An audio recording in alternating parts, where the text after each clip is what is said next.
आकाश type कर रहा था, आंखें स्क्रीन पर गड़ी हुई थी। डेडलाइन सर पर थी। उसने अपनी घड़ी पर नजर डाली। 2:17। लैपटॉप की हल्की गुंजन के अलावा और कोई आवाज नहीं थी। दूर से गरज की आवाज गूंज रही थी। आकाश कांप उठा। उसने अपना पतला कंबल और कसकर ओढ़ लिया। उसके डेस्क पर रखा फोन बज उठा। उसने सोचा, उसका बॉस होगा, काम का अपडेट ले रहा होगा। आईडी पर अननोन लिखा हुआ था। वह हिचकिचाया, फिर फोन उठाया। हेलो, सन्नाटा। वह फोन रखने ही वाला था कि एक कर्कश आवाज फुसफुसाई, आकाश। आकाश जम गया। उसका नाम इतनी भयानक पहचान के साथ बोला गया। ये कौन है? उसने पूछा। उसकी आवाज कांप रही थी। आवाज हंसी, एक सूखी कर्कश आवाज। क्या तुम मुझे नहीं पहचानते आकाश? हम तुम्हारा इंतजार कर रहे थे। आकाश का दिल जोर से धड़कने लगा। उसने घबराहट से कमरे में इधर उधर देखा। अचानक उसे पुराने घर के हर किराए और आहट का एहसास हुआ। उसकी गर्दन के पीछे के बाल खड़े हो गए। वह हकलाया, इंतजार किस लिए? आवाज ने कोई जवाब नहीं दिया। फिर एक तेज क्लिक के साथ लाइन कट गई। आकाश फोन को देखता रहा। उसका खून जम गया। हवा के एक झोंके ने खिड़की के शीशे को हिला दिया। पर्दे अंदर की ओर लहराए, मानो किसी अदृश्य हाथ ने उन्हें सहलाया हो। आकाश उछल गया। उसका कॉफी का मग गिर गया। कड़वा तरल उसके कागजों पर फैल गया, जिससे वे गहरे भूरे रंग के हो गए। उसने जल्दी से सफाई करनी शुरू कर दी। उसके हाथ कांप रहे थे। कमरा अब ठंडा लग रहा था। हवा में किसी अनदेखी मौजूदगी का एहसास हो रहा था। ऊपर की बत्तियां टिमटिमा गईं, जिससे कमरा पल भर के लिए अंधेरे में डूब गया। उसने दरवाजे पर नजर डाली। उसके दिमाग में अनदेखे लोगों की तस्वीरें उभरने लगीं, जो उसकी नजरों के ठीक बाहर छिपे हुए थे। भाग 4, डिजिटल टेरर।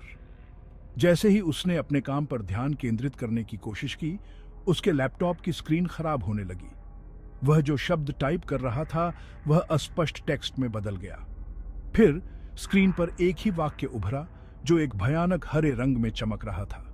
हम तुम्हें लेने आ रहे हैं आकाश। उसके अंदर दहशत फैल गई। यह कोई मामूली शरारत नहीं थी। कुछ बहुत गलत था। लैपटॉप के स्पीकर से एक विकृत और अमानवीय आवाज आने लगी। यह फोन वाली ही आवाज थी, लेकिन अब यह पास थी, गुस्से में थी। छिपने के लिए कहीं नहीं है, यह फुसफुसाया।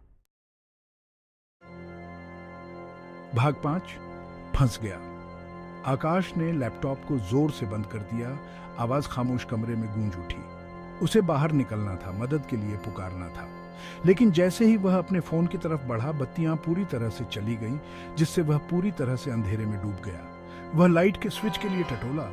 उसका दिल उसकी पसलियों से टकरा रहा था। कुछ नहीं। वह ठोकर खाकर वापस गिर पड़ा। उसके डेस्क से टकरा गया। डर ने उसका गला घोंट दिया, जिससे चीखना भी मुश्किल हो गया। वह फंस गया था अंधेरे में अकेला। जो भी उसके घर में घुस आया था, उसके साथ। तभी उसने उसे देखा। एक परछाई लंबी और खतरनाक कमरे के कोने से धीरे धीरे उसकी ओर बढ़ रही है। भाग 6, कॉल करने वाला बना रहता है। आकाश ने अपनी आंखें बंद कर लीं। उसकी सांस उसके गले में अटक गई। वह पास आ रही आकृति की कर्कश सांसें सुन सकता था। उसकी ठंडी, द्वेषपूर्ण उपस्थिति को करीब महसूस कर सकता था। समय मानो थम गया हो। फिर सन्नाटा। उसने सावधानी से अपनी आंखें खोली। कमरा वापस आई। स्ट्रीट लाइट की हल्की रोशनी से नहाया हुआ था। परछाई का कोई निशान नहीं था। घुसपैठिए का कोई सुराग नहीं था। क्या उसने यह सब कल्पना की थी?